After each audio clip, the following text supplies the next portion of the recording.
Hello students, आपका स्वागत है ट्यून इन मैथ्स क्लासेज में। आज हम एक सेशन स्टार्ट करते हैं।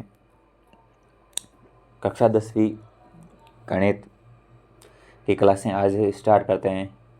और क्लास स्टार्ट करने से पहले थोड़ा सिलेबस की बात कर लेते हैं। सिलेबस में क्या क्या दिया हुआ है, आगे फिर हम बात करेंगे। माध्यमिक शिक्षा बोर्ड राजस्थान अजमेर है, आरबीएसई के थ्रू, आरबीएसई बोर्ड, ठीक है। 2025 पाठ्यक्रम, विषय गणित और विषय कोड है वो 09 है, ठीक है। प्रश्न पत्र एक ही होगा, समय 3 घंटा 15 मिनट। प्रश्न पत्र के लिए अंक 80 नंबर, 18 मार्क्स 17 अंक 20 नंबर के और पूर्णांक 100 नंबर का। 80 नंबर का पेपर होगा, 20 नंबर टीचर भेजेगा। टीचर के साथ आप कैसा व्यवहार करते हो, अटेंडेंस कैसी है, ठीक है। और जब पूरा होगा वो 100 का। अपन को इस 25 नंबर पर जोर देना है। ये तो चलो नहीं देगा टीचर, आपको खुशी रखेगा। अब इकाई 1 की बात करें, वास्तविक संख्याएं, रियल नंबर। इसमें पढ़ेंगे अंक गणित की आधारभूत परिमेय और अपरिमेय संख्या का पुनर्प्राण, ठीक है। इसमें संबंधित इसमें 2 एक्सरसाइज हमारे को पढ़नी है न्यू सिलेबस के अकॉर्डिंग। पुराने सिलेबस में तो थी 4-5 एक्सरसाइज थी, लेकिन अभी 2 ही एक्सरसाइज है। एक 1.1 एक्सरसाइज में एचसीएफ एंड एलसीएम है, और 1.2 एक्सरसाइज में वो अपने को पढ़ना है बोले तो अपरिमेय संख्या सिद्ध करनी है। और अपरिमेय संख्या सिद्ध करनी, इससे बोर्ड का ही फेवरेट क्वेश्चन है। इससे आएगा ही आएगा 2 नंबर में क्वेश्चन, ठीक है। और ये 4 नंबर का है, मतलब 2 क्वेश्चन छोटे छोटे आ जाएंगे 1-1 नंबर के, और एक आएगा 2 नंबर का क्वेश्चन आएगा, वो 1.2 से आएगा फिक्स है। ध्यान रखना आप, फेवरेट है। मैं पढ़ता था उसी टाइम भी इसी में से आता था। ये बोर्ड का फेवरेट क्वेश्चन है। इस एक्सरसाइज में अपने 3-4 क्वेश्चन है, 4-5 क्वेश्चन है, और 2-3 एग्जाम्पल है, उसी में से आपके आएगा। इकाई 2 बीजगणित अलजेब्रा। बीजगणित अलजेब्रा में क्या पढ़ेंगे, चैप्टर नंबर 2 बहुपद, बहुपद के शून्यक और किसी बहुपद के शून्यकों और गुणांकों में संबंध, ये 2 टॉपिक पढ़ेंगे।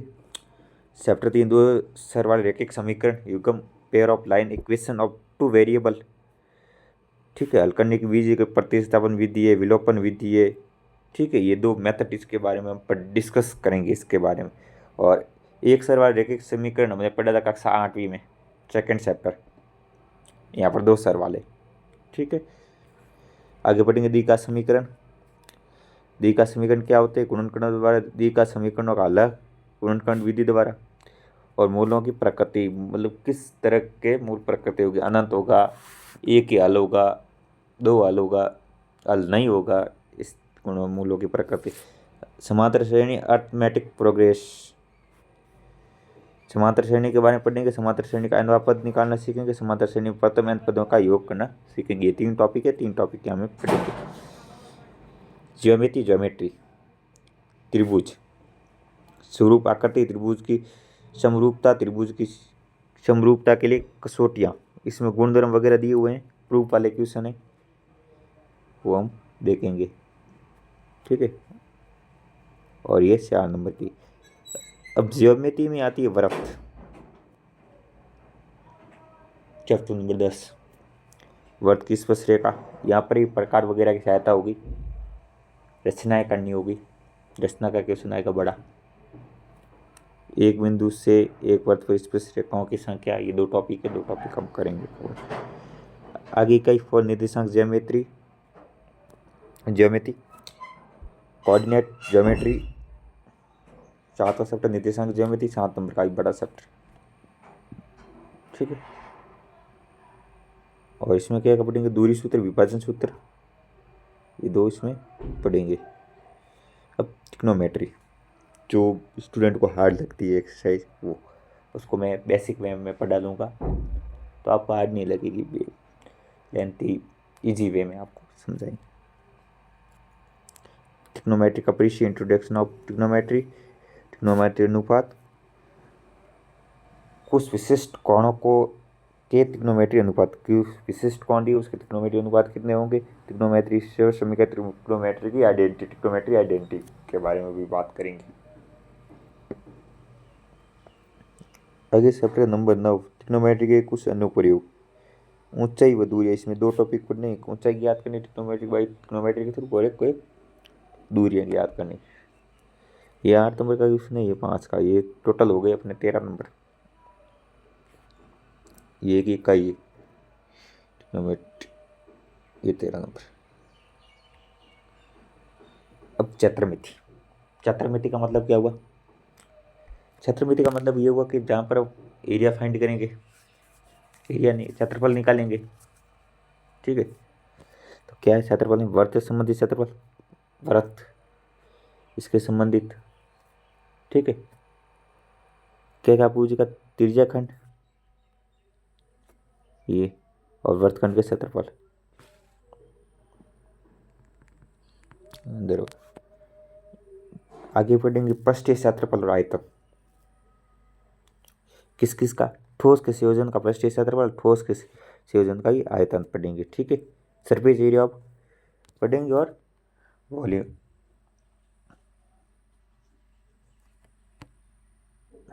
आगे बात करें सांख्यिकी एवं प्रायिकता। सांख्यिकी 13 नंबर की सबसे बड़ी प्रश्नावली, और इसमें 3 से 4 टॉपिक होंगे। भी माध्य निकालो, माध्यिका निकालो और माध्यक निकालो, और एक छोटा सा औसत का समथिंग दिया हुआ है, एवरेज का। प्रायिकता ये 4 नंबर की, और ये अपने सिलेबस में ये टोटल हो गए 80 मार्क, ठीक है। 80 नंबर का ही सिलेबस है।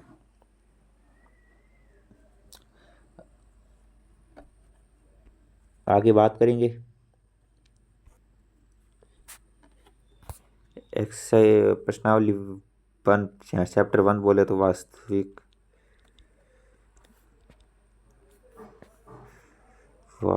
संख्याएं।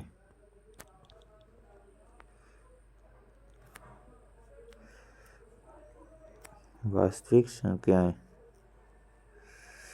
क्या होती है? वास्तविक संख्याएं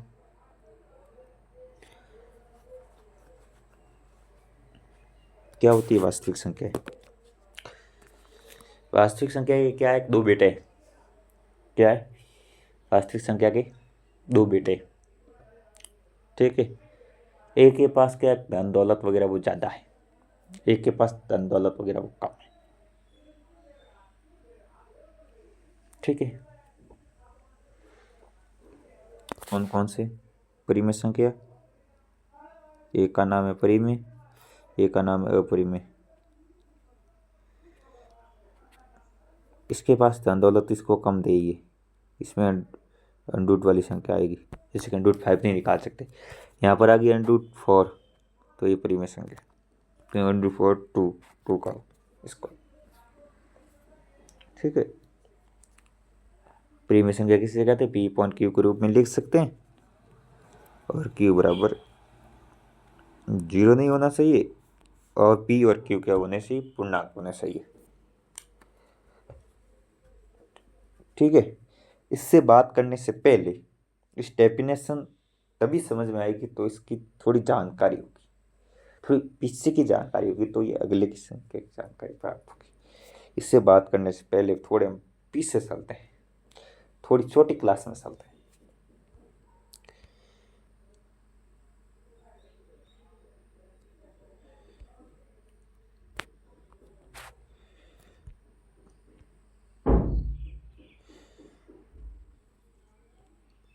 हमने क्या बात की? वास्तविक संख्या को समझने से पहले थोड़े पीछे की ओर बात कर लें तो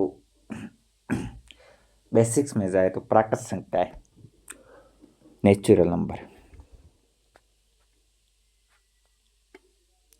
क्या होती है?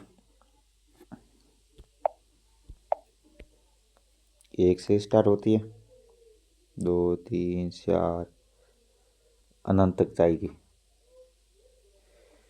ठीक है।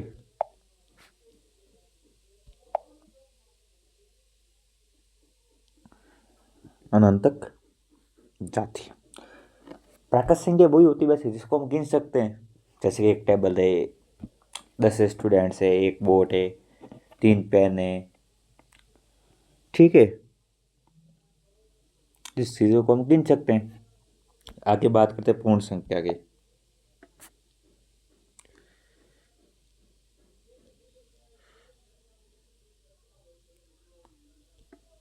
पूर्ण संख्या, पूर्ण संख्या की डेफिनेशन है कि प्राकृत संख्या में जीरो ऐड कर दो,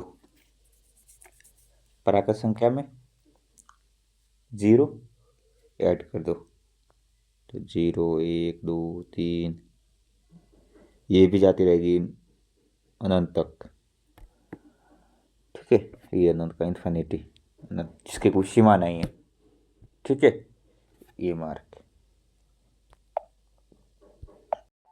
आगे बात करते हैं पूर्णांक की। क्या होता है पूर्णांक?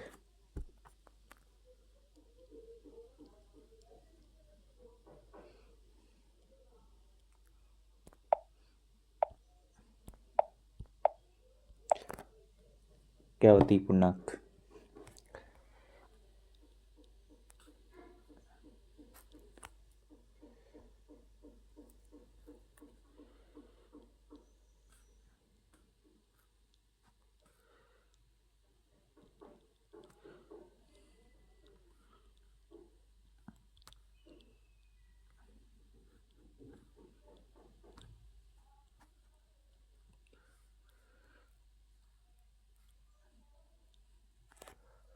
पूर्णांक संख्या एक्चुअली ये होती है जिसमें यह संख्या जो धनात्मक भी हो और ऋणात्मक भी हो, उसको एक साथ में हम डालते हैं तो वो पूर्णांक संख्या होती है। धनात्मक ये होती है, ऋणात्मक ये होती है। धनात्मक बोले तो पॉजिटिव नंबर, प्लस वाली संख्या, ऋणात्मक बोले नेगेटिव नंबर, माइनस वाली संख्या। अब जीरो है वो न तो धनात्मक है न ऋणात्मक है, तो फिर जीरो क्या है? तो फिर जीरो क्या है? जीरो की क्या हुई है, इन दोनों से लड़ाई हो गई है। किनसे? धनात्मक से और ऋणात्मक से। तो इन्होंने जीरो को बाहर कर दिया है कि तू हमारे साथ नहीं रहेगा, बार बार लड़ाई करता है, तो ये हो गया उदास, ये हो गया उदास, ठीक है। तो इस जीरो को बोलते हैं उदासीन, उदासीन पूर्णांक।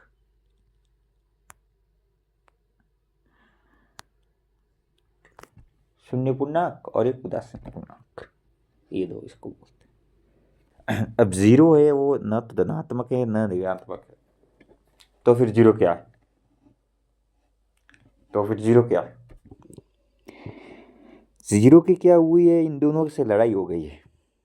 किनसे? धनात्मक से और ऋणात्मक से। तो इन्होंने जीरो को बाहर कर दिया है कि तू हमारे साथ नहीं रहेगा, बार बार लड़ाई करता है, तो ये हो गया उदास, ये हो गया उदास, ठीक है। तो इस जीरो को बोलते हैं उदासीन, उदासीन पूर्णांक।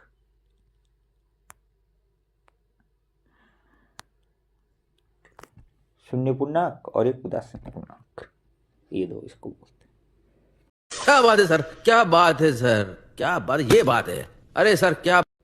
ठीक, मोटी मोटी तौर पर ये बात समझ में आई आपके, ठीक है। आप बात करते हैं प्रीमिय संख्या की।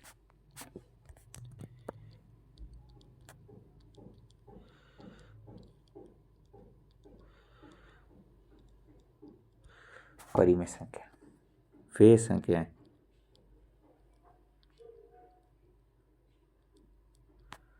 संख्याएं जिसको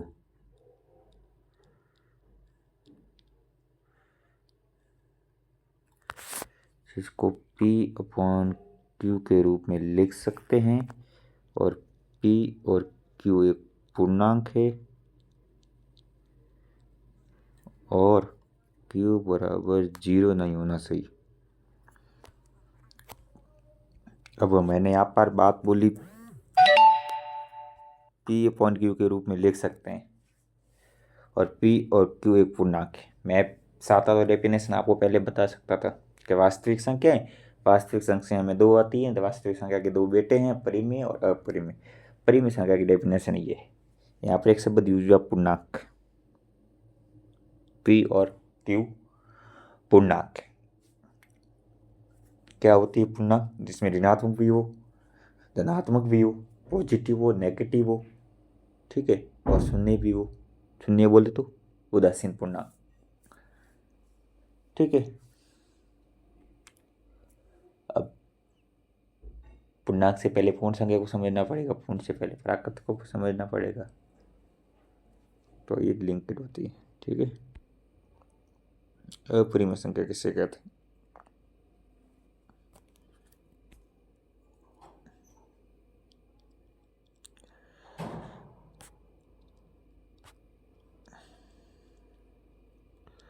अपरिमेय संख्या जिसे कहते हैं वे संख्या जिसको पी अपॉन क्यू के रूप में नहीं लिख सकते हैं, और पी और क्यू क्या पूर्णांक है,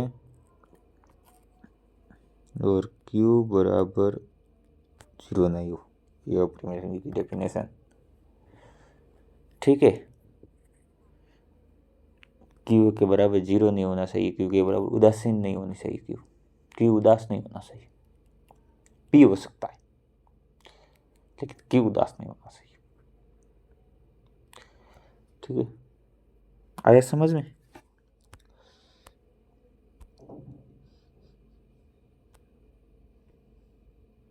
अब बात करते हैं अपनी वास्तविक संख्याएं। चैप्टर की शुरुआत करते हैं यहाँ से। चैप्टर का नाम है वास्तविक संख्या। आपको समझा दिया वास्तविक संख्या क्या होती है, जिसमें दो परिमेय संख्या हो और अपरिमेय संख्या भी हो। परिमेय संख्या जैसे पी अपॉन क्यू के रूप में लिख सकते हैं, पी और क्यू पूर्णांक हो और क्यू बराबर 0 नहीं हो। अपरिमेय संख्या जैसे पी अपॉन क्यू के रूप में नहीं लिख सकते हैं, पी क्यू पूर्णांक है और क्यू बराबर 0 नहीं हो।